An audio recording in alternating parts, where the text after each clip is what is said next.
Welcome to the Blue Watch, your backstage pass to the lives of frontline officers and the leadership steering the way. I'm Chris Casto. Today we're sitting down with Castle Rock Police Department Chief Jack Cauley. Working in policing since he was a dispatcher back in the 80s, now he's partnered with top individuals to transform the culture of policing with the curve. Jack, thank you so much for joining us. You're welcome. I'm glad to be here. Thank you for having me. Tell me to start out, tell me about what led you to policing and how your career kind of took you to where you are today. Well, when I was growing up, I was exposed to a lot of people in government, to include police officers, and just got became interested. So by the time I was ready to go to college, I knew I wanted to be a police officer, and it was pretty much set at that point in time. Haven't looked back. Yeah, so I mean, you've been doing it, like I said, since, dispatching. I mean, what kind of was that like right out of high school, started working with that, or how did you? No, no, actually, it was right out of college. So I graduated from college. And the next week, I was working as a dispatcher, but I applied with a department that I really wanted to work for. I had a lot of friends there, and at that particular time in history, believe it or not, it was hard to get a job as a police officer sometimes. And in this particular agency, it was Lenexa, Kansas Police Department. Unless you were a lateral where you had experience coming from somewhere else as an officer, it was difficult to get hired as an officer. So I applied as an officer, and they said, "Hey, you know, would you be interested in dispatching?" And I'm like, sure, get my foot in the door. I'll give it a try. Didn't really even know what I was getting myself into at that point in time, but I tell you what, I would not have it. I wouldn't do it differently. It was a great experience, and really the skills I learned as a dispatcher have helped me in throughout my entire career. Now, I recently read an article in Police One that you wrote where you talked about the concept of this one by one policing. Now, just to kind of get an overview, can you give me that 30,000 foot view, like what exactly that is, and when did you start leading with that philosophy? Sure. So one by one policing is really it's about shifting away from the mindset of serving a group of people or serving a community. We all talk about how we serve our communities, which is very much true. But this is really shifting away from that mindset to serving individuals. Every individual that we serve out in our community has a particular need. That everybody's different, and so it's about focusing on that particular individual during that time that we're with them. And that's just one piece of it. The just as important piece is that it starts with inside our organization. So that one by one policing philosophy, that serving individuals, is actually something that we focus on within our organization. So as leaders in the organization, we're serving the police officers and professional staff, dispatchers that same way. So it translates into the field, if you will. But it's about creating circles of safety and ensuring that all of our team members are working in an environment that is safe and secure, both physically and psychologically, where they can thrive. Because if we aren't thriving as police professionals, then it's really difficult for us to be our best self out there so that we can best serve the individuals within our community. Yeah, and that psychological safety is super important for officers too. I hear all the time in our show briefings, our roll calls, where we have supervisors that say, just take one call at a time, do one at a time. There's a nationwide shortage of staffing shortages in many departments, and 911 calls seem to be holding longer than ever, but just take that one call at a time.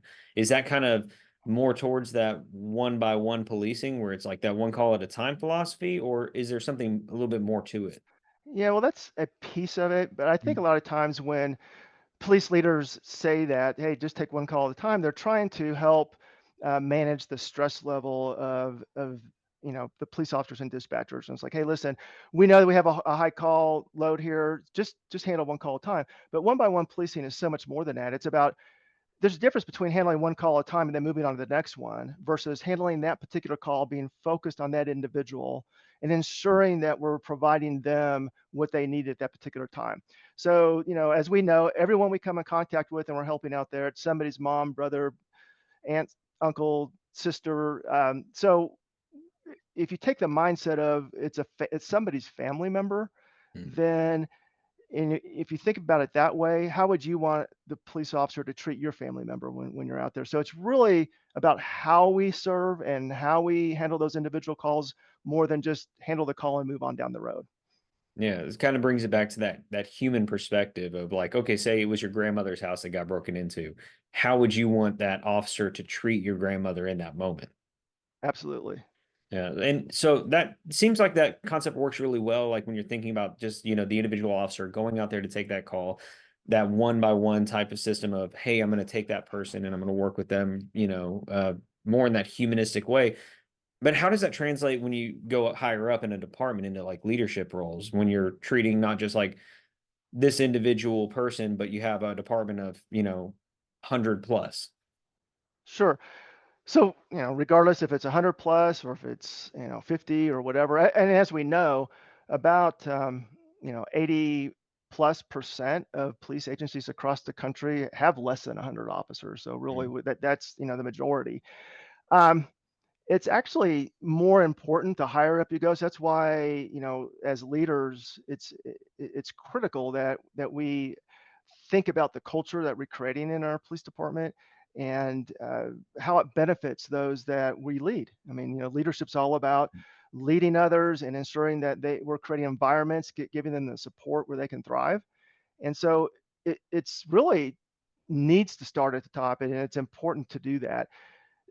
If for some reason an individual's in an organization and perhaps the leaders don't embrace that, you could still do that on an individual level, really. So if you're on a team, just treat people like family and support them and be there for them.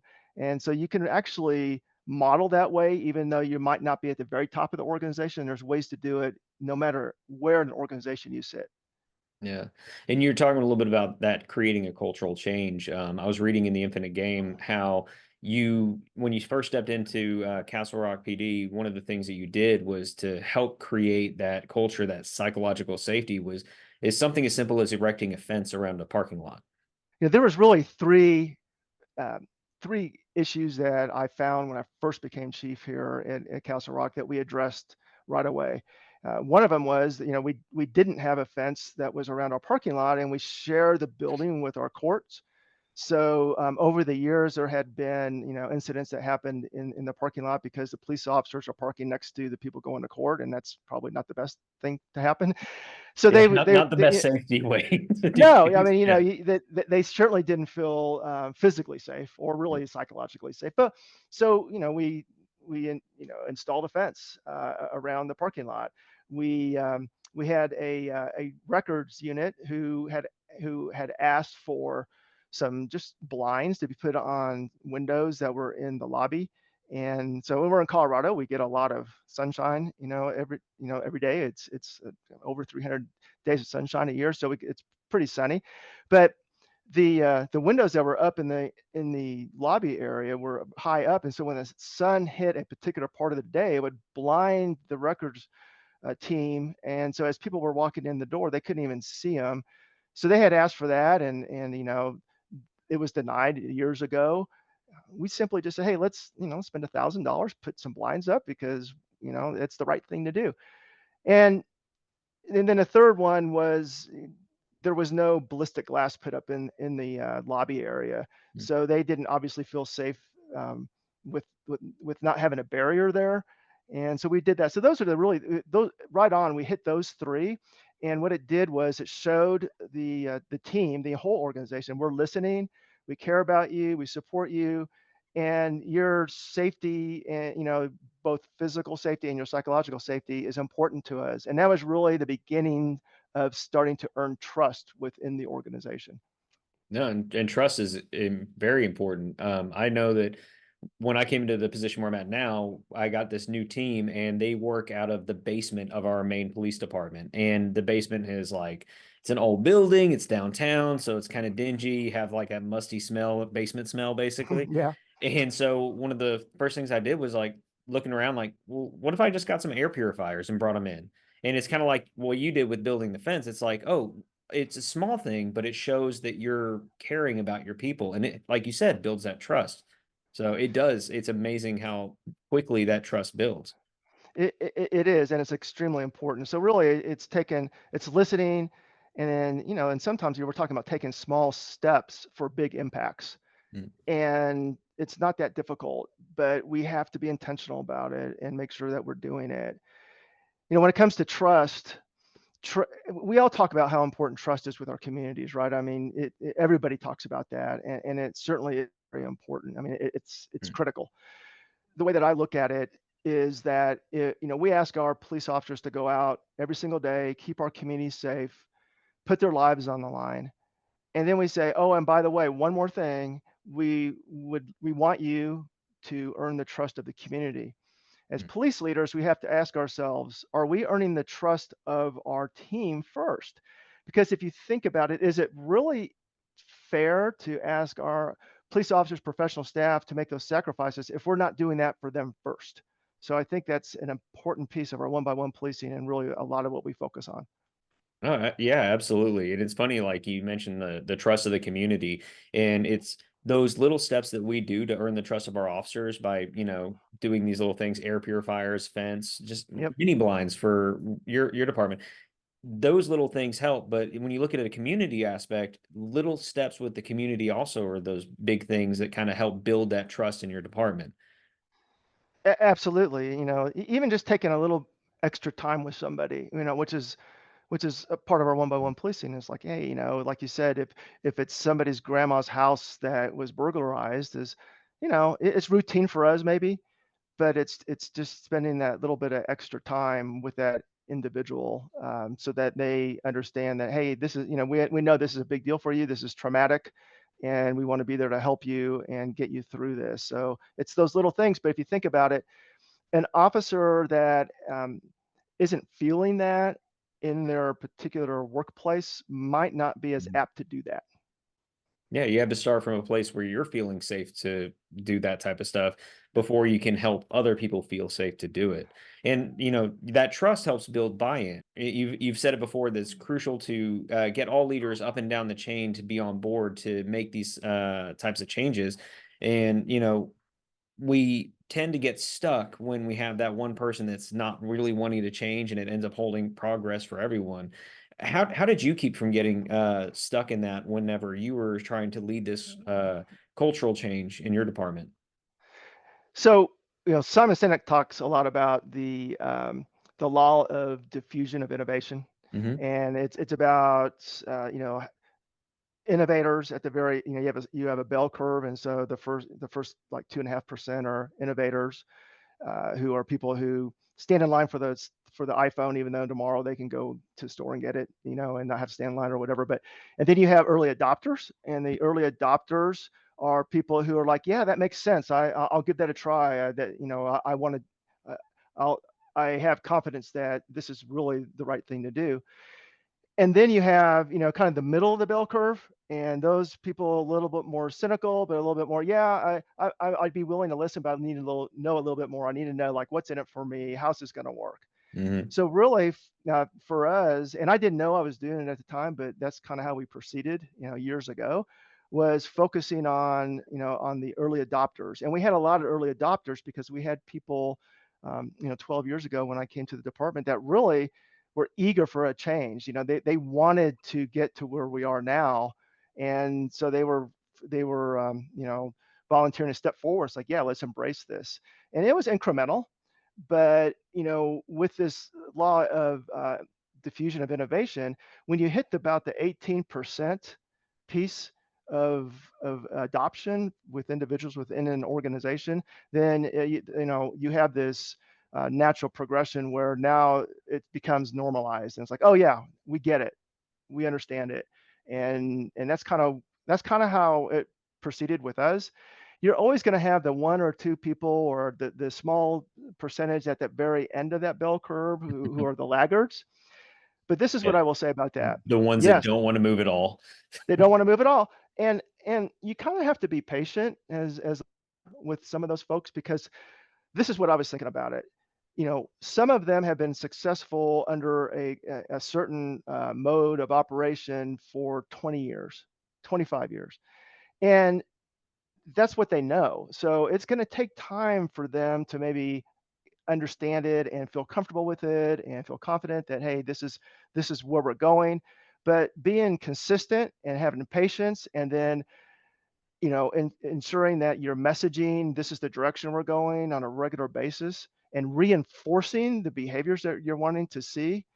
Eventually almost everybody comes around, but you do have to be patient. Yeah, patience I think is key.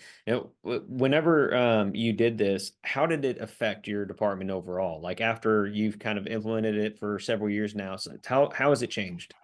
It's transformed our whole organization. The one by one policing is at the foundation of everything we do. It's actually the vision.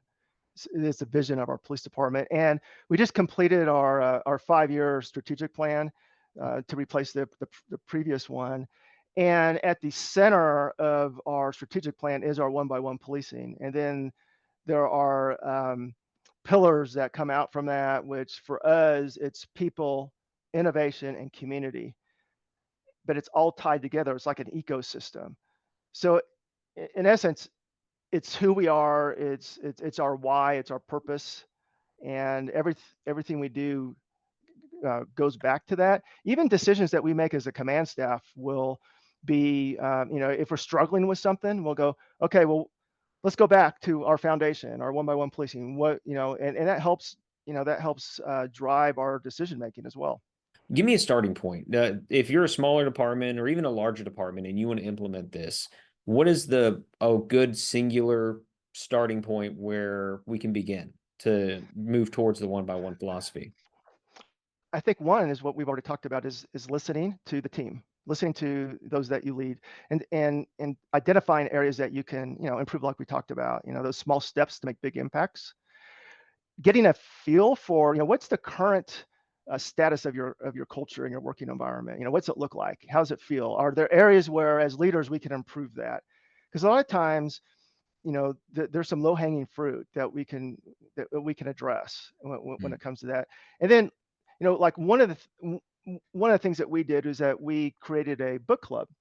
And as we had gotten a few years into it, we decided to have a book club. We did use Simon Sinek's Leaders Eat Last, but really it was not just about talking about and learning about the principles in the book. It was about gathering our leadership team together, having honest discussions about, well, how are we doing as an organization when it comes to leadership and some of these principles.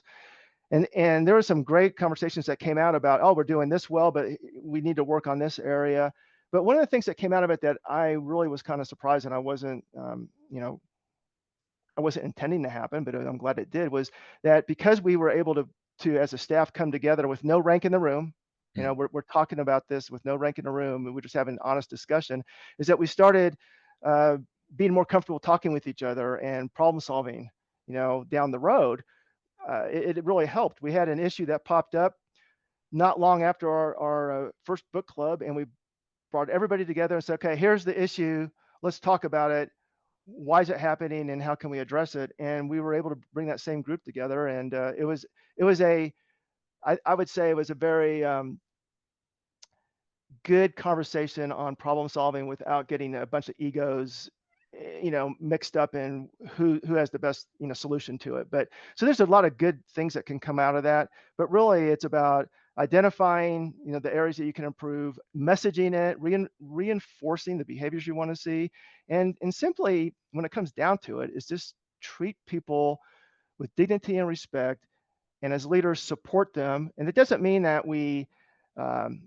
doesn't mean we're talking about not holding people accountable, because that happens sometimes, right? I mean, sometimes you have to have those difficult conversations, but you can have those difficult conversations in a way where the person comes away feeling like you know, they were they received the coaching and the corrective action, but it was done in a fair manner, and one where they feel like they left with their dignity.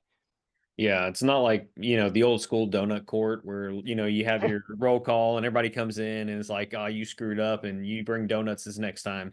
It's, hey, let's talk about this and be respectful, and it's something that we don't do enough of in teaching our newer leaders, our, for our first frontline officer leaders to do, to have those coaching sessions rather than have those old "I'm going to chew your ass" type of situations. I think that what we end up doing is having like day one as a field training officer, you're shouted at and told you're doing wrong and, all these different things. Well, why are we shouting at them? Why not treat them as a human being and just, coach them into the direction that we want them to go? Right. Well, how well would you learn if there's somebody standing over your shoulder yelling at you versus being supportive and saying, okay, well, let's look at a different way of doing it or try this or whatever. And, really when you think about it, if we're treating police officers like that from day one, and then, what is that teaching them? So then when they do get out into the community, how are they treating those in the community? Well, I mean, part of it's going to be, this is how it was modeled for me. This is how I was treated. So it can affect individuals, and I think we have to be very, very careful about that.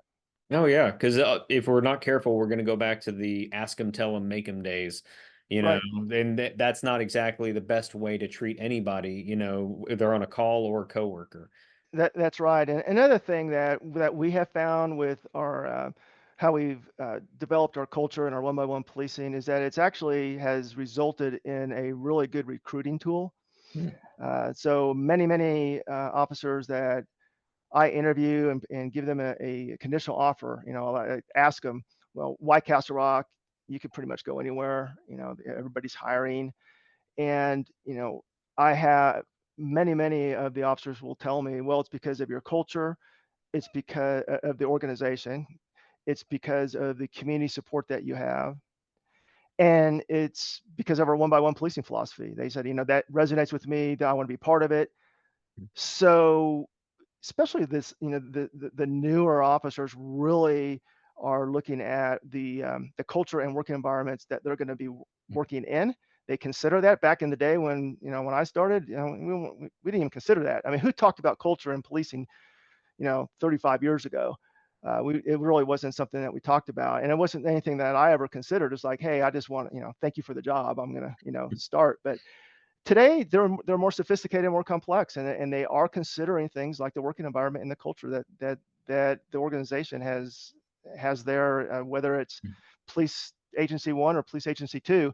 If you're pretty much competitive with everything else, they're going to definitely pick the agency that has the good culture, and they talk to the officers, right? They talk to the different officers at different departments, and they know what they're getting into. Yeah, and the younger generation that's coming to the workforce now, they're mobile. They can move wherever. They don't Yeah. mind changing their locations to for a job. So it's not like they're locked into a specific place.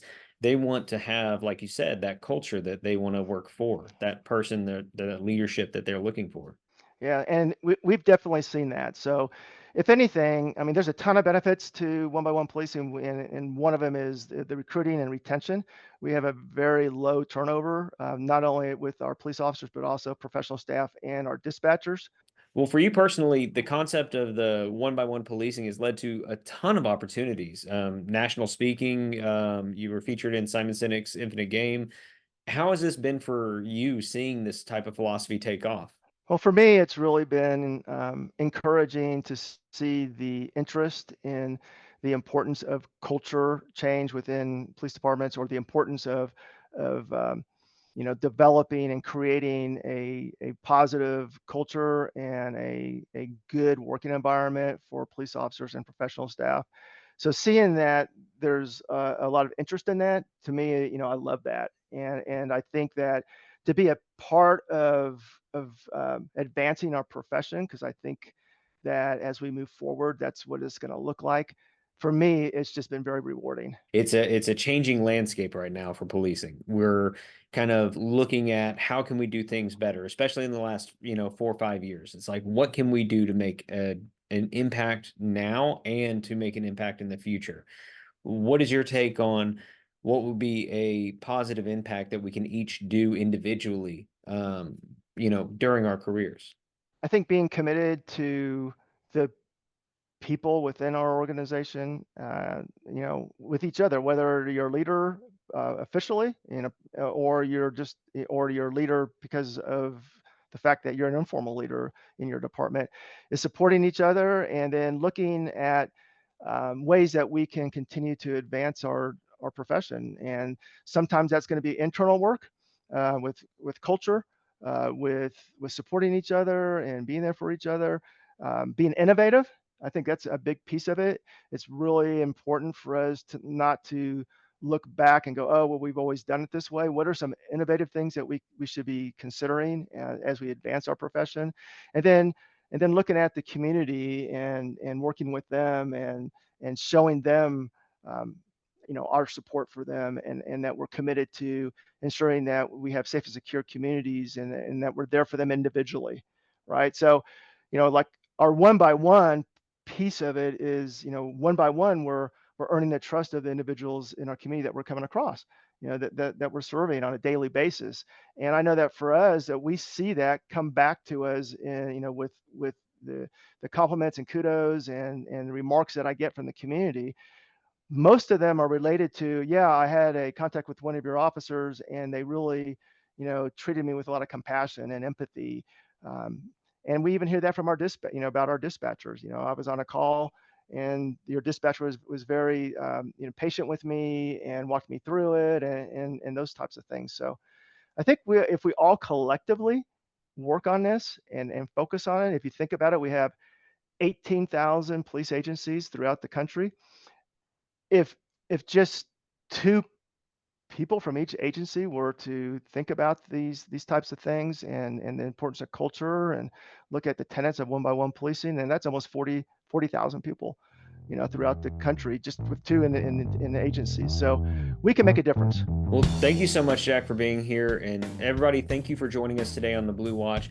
Please share and subscribe for more leadership insights from the front lines, and check out our website, thebluewatch.com. Until next time, stay safe, everyone.